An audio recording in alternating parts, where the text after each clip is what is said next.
est-ce que t'es venue l'idée de pouvoir switcher des idées de base, l'envie de base que tu avais, qui est, rappelle-moi, La coiffure. la coiffure? Alors j'ai commencé comme coiffeuse parce que c'était une passion. D'accord. Et ensuite je suis passée à la restauration.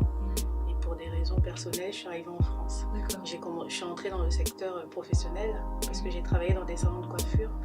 Et j'ai eu à faire des formations chez des grandes marques comme L'Oréal, Mizani.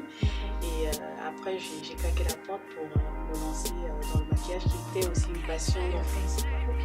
Donc vraiment, tu as vraiment été dans le sens où c'est des choses que tu aimes faire. C'est qui te fait...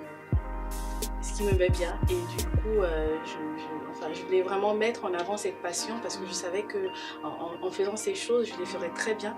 Et de sur quoi j'aurais pas quelqu'un derrière moi pour me dire exactement ce que j'ai à faire ou pas. C'est-à-dire que j'aime travailler à l'instinct et au contact. Okay. Or, quand on est employé, c'est pas forcément le cas. Parce que vous êtes un peu sur la même idée qu'elle. Parce que vous aussi, vous aimez ce que vous faites, ou c'est plutôt par contrainte, ou bien c'est plus parce que vous n'avez pas eu le choix peut-être? Alors moi c'est vraiment par vocation, parce que j'aime en fait ce métier d'aider les personnes en fait en besoin.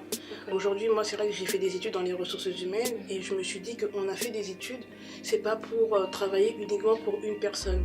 Je voulais vraiment aider premièrement ma communauté, aider également les personnes issues des quartiers défavorisés qui n'ont pas la chance en fait de suivre des formations, des entretiens en recherche d'emploi à des coûts assez réduits parce qu'aujourd'hui c'est vrai qu'il y a des missions locales ou des professeurs qui vont nous orienter mais pas vers les bonnes formations. Ils peuvent en fait nous mettre en fait sur un poste défini parce que peut-être un enfant est turbulent, et ben ils vont les mettre pour faire un bac, un BEP, alors qu'il peut faire autre chose.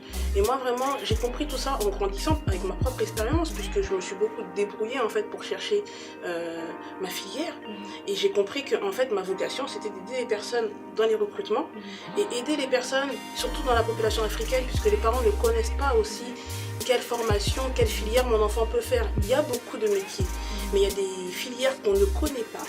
Et moi, en fait, j'aide ces personnes où les enfants ne connaissent pas par des envies, par des centres d'intérêt, pour savoir vers où les diriger. Que ça passe par le collège, le lycée, les personnes qui sont étudiants qui veulent se reconvertir parce qu'ils aiment vraiment tout ce qu'ils font, mais ils l'ont fait par choix. Et du coup, j'accompagne vraiment ces personnes-là à les aider. Et moi, c'est vraiment une passion, c'est vraiment ce que j'aime. Et aujourd'hui, ma satisfaction, c'est lorsque il y a un étudiant qui vient me voir, qui a besoin d'aide pour faire son CV, sa lettre de motivation, il recherche un emploi et qui m'appelle, qui me dit j'ai trouvé une entreprise, là je suis contente.